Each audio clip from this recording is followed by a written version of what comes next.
Let's face it, there's a lot of stuff involved with running an Etsy business. There's many things that you have to do and focus on to try and grow your Etsy shop. Most of that stuff can be put into two buckets or phases: tactics and strategies. Knowing the difference between the two, how they are connected, and how to apply them can vastly improve your business. Let's discuss. Hey everyone, what is going on? Welcome back to the Handmade and Beyond podcast. I am your host, LL. Glad to be back with you guys, hanging out, talking about Etsy, talking about growing and improving your business, which is, I'm sure, why you're here, right? So today I have a little bit more of a technical episode for you guys, but stay with me. I guarantee it will help you. I don't want you guys to tune out or your eyes to glaze over. This is going to make sense soon enough. So I want to dive into tactics and strategy and talk about how they are both very important, but also vastly different. New sellers are a lot of times only focus on the tactics part, while experienced sellers realize the importance of strategies and implementing them along with tactics to help grow and improve their business now and for the future. So I want to dive in and discuss both, how they can be used, the differences, and how to apply them and connect them in your business so that you guys can use them to your advantage. So what are tactics? Tactics are basically what you take action on in the short term. This is the first step in really getting your business going. You're doing a lot of tactical type things. You're opening your shop, you're adding listings, you're doing all these tactical things to get your shop off the ground. And that's the focus of many new sellers, are focused only on the tactics, because that's the important thing at the beginning, is getting that stuff done, getting those boxes checked so they can move forward and hopefully start to get sales. So tactics are the grind, the work, the doing. Without tactics, your Etsy shop will never grow and you will never improve, because tactics are the action items that you're doing. You can't grow and improve if you're not taking action, which I do talk about a lot in a lot of my episodes. So here are some specific examples that are probably obvious as far as tactical type items. Some of them I already mentioned: adding new listings, taking listing photos, product photos, sharing on social media, setting up your shop, making your products, shipping your products. These things are all important and necessary items that you're never going to stop doing. The tactical stuff you're never going to stop doing, because they're so vital and important to your Etsy business now in the short term and in the long term. And if you stop doing the tactical stuff, your shop will stop improving and it'll stop growing. So the tactical things are always going to be important and necessary when it comes to your Etsy business. Also, another important thing to keep in mind with the tactical element is, if you don't get sales, you've never gotten sales, or maybe you hit a slump, things aren't going well, there's probably a good chance that you're slacking on the tactical type items, the action taking items. That's really necessary for your success. So here's an example. You want to try to get fit, so you go and obviously get that gym membership, but you never go. You never attend the gym. Will you ever get fit? No, you won't. It's not going to magically happen. You need to take actions with tactics to help promote your fitness. Working out, lifting weights, running, doing the stair stepper, doing any other number of things that you can do in the gym to go ahead and work on your fitness. And there's an old saying that kind of pairs nicely with this kind of mindset of the tactical elements and taking action. Is the best thing to do is the right thing. The second best thing to do is the wrong thing. And the worst thing to do is nothing. It's an old saying I like to keep in mind, because it tells us a lot about what you should and shouldn't do. Even making mistakes, doing the wrong thing, is still better than doing nothing, because you can learn and grow from it. If you're not doing anything, nothing's happening. Good things aren't happening. Bad things aren't happening. You're remaining stagnant, status quo, nothing's happening. So you can't gain anything from it. There's nothing to gain. So that's what we have to remember. If you're afraid of taking action or doing something, even if it goes bad, you can learn from it and improve for the future. And oftentimes in business, a number of bad things can be good things later on if you're using it to learn and grow. Obviously, you can't do the same things over and over again, the same bad things, and expect a different result. That's the definition of insanity, right? So you can learn and grow from it. So even early on, not applying the strategies part, the tactics part, you can suffer if you're not even doing those. So that's the important part of the first phase to this, is getting that going. And then once you add the strategies, which I'm going to talk about next, that adds fuel to the fire and really helps get things going. So I want to talk about strategies next.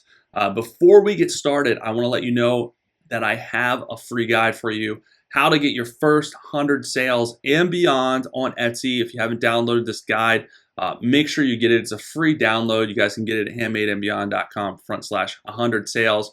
It has tactics and strategies in there to help you guys get to your first 100 sales. And again, even if you're beyond 100 sales, there's some tips and strategies in there that can help you guys out, help you refine your business, improve your business to get more sales, which is the ultimate goal, which is what we want. And that's why I'm sharing it for you. It's it's a free download, so make sure you guys get that.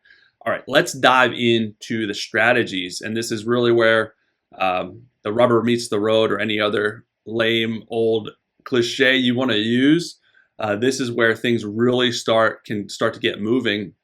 If you use strategies paired with tactics, those two together are really powerful. So strategy is basically your long-term plan that helps you meet your goals.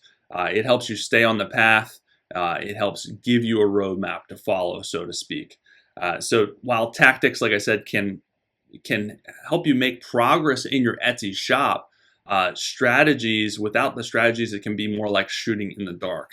Because if you don't have a strategy, you're just doing a bunch of tactical things. You don't know if they're going to work. If they're not going to work, a strategy can help kind of alleviate that unknowing and at least give you a path to follow. So when a strategy is paired with a tactic, it becomes really, really powerful. Another important thing to remember when it comes to strategy is, if you have one, it will help you waste less time.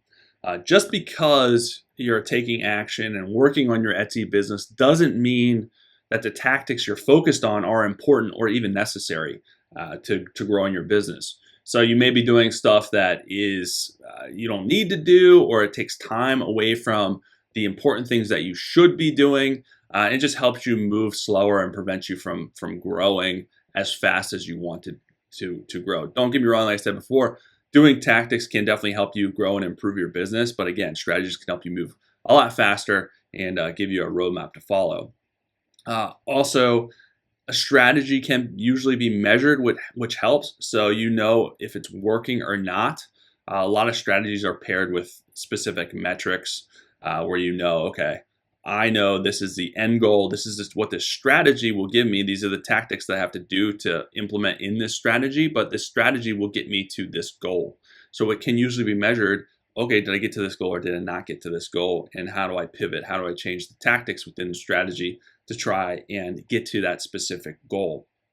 So for Etsy, usually the goals are aligned with more traffic, more sales, more revenue, more reviews. I mean, these are the main things that people care about when measuring quote unquote success in really any business. Revenue is key, revenue is king. So how do I pair that with a strategy that I'm doing and see if I'm making an impact on those specific goals? So it can be measured, whereas tactics can't really be measured other than the fact that, are they done or are they not done? How consistently are you doing those? And again, those are still important, and you can still measure those to make sure you're consistent, because without consistency, your strategies will not work if you're not consistent with your tactics. So keep that in mind.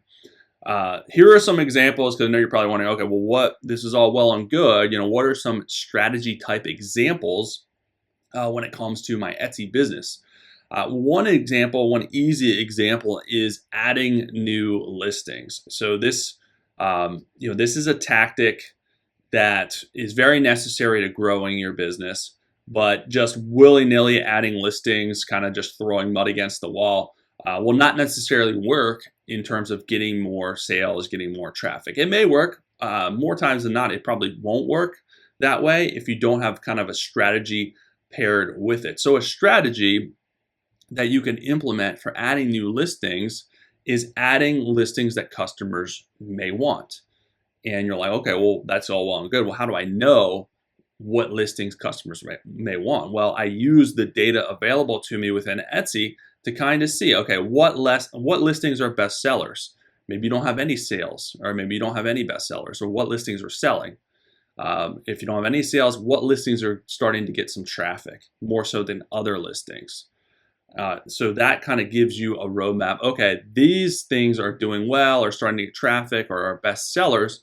What can I offer that is aligned with those items? That's different, but still aligned, still targeting the same audience, maybe the same subject matter, the same type of product. So you offer a little bit of a variety, but you're keying in on what your niche, what your audience wants. So say instead of, okay, my goal is to add 10 new listings, now my goal is to add 10 new listings that are aligned with what customers may want. So then I'm going to do my keyword research. I'm going to look at my other listings SEO to see if I can apply that same type of SEO, those same keywords to the new listings. Maybe I'm going to try some different keywords based on my SEO research that I'm doing within Alora or another tool that you guys may have.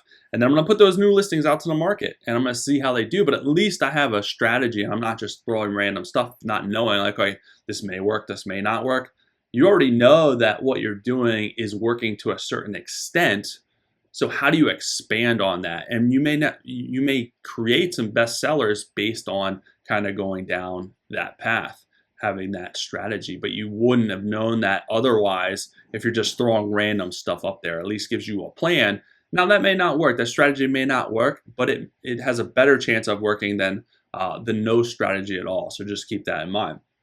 Another example may be with reviews. We all know reviews, or you should know reviews are important to people buying from you because everyone looks at reviews, but it's also important to SEO, search engine optimization. The algorithm looks at reviews. They want to send more traffic to shops with high reviews. So reviews are always going to be an important part of your business. And if you're a new shop and you don't have any reviews or you have very few reviews, because only about 10 to 20% of people leave reviews. So it kind of gets frustrating early on. You want a lot of reviews, but you're not getting them.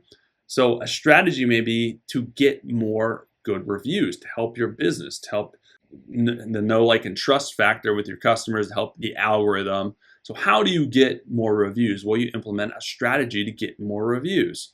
So obviously the first step is delivering great product, shipping it fast, all the stuff that you would normally do to get those good reviews. But then you implement a follow-up strategy on asking people to leave a review.